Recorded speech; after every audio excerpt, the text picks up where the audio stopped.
Okay, so in this question, we are supposed to find out what is the voltage on this battery.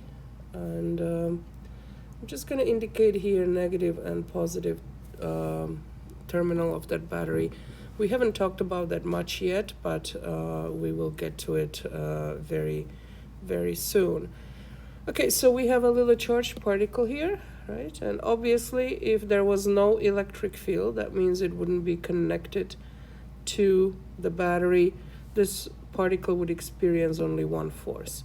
So what I'm gonna say here is, okay, so we have a gravitational force, and now the question tells us that it is balanced. So we definitely know that there must be some electric force opposing this, right?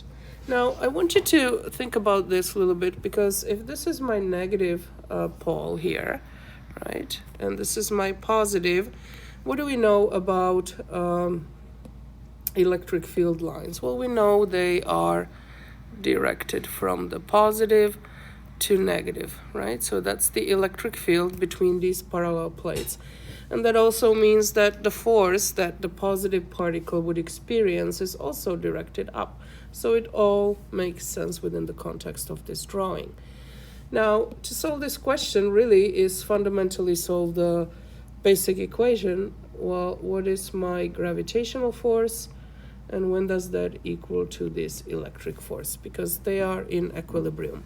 Well, gravitational force in this case, all we have to do is the mass of that particle times the gravitational constant. Now the question here is, well, how do I figure out this force? Now the force generally electric is charge on that particle times electric field itself.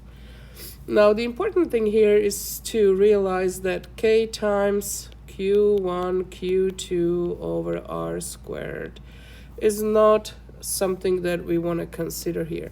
This is not a point charge situation. You have uniform electric field, and that's the whole purpose of having these parallel plates. So the question is, what's that one formula and what's that relationship between electric field and the potential? Well, we know that a potential between the plates will equal to electric field times distance. And once we have this formula and we realize that it exists, then we can easily solve this situation. So we know that mg will equal to q times, and now electric field in this case will equal v over distance, right? This distance will change the strength of that field if you start moving those plates away from each other, if you keep this potential constant. So to calculate the potential, we will get formula mg times d divided by q, and we would just plug in for the mass 1.1 times 10 to the power of negative 15 kilograms times 9.8 times distance is 1.2 times 10 to the power of negative 2 meters divided by the charge, which in this case is 4 times 10 to the power of negative 18 coulombs.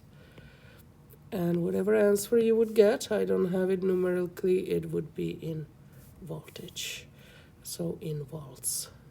And that's it.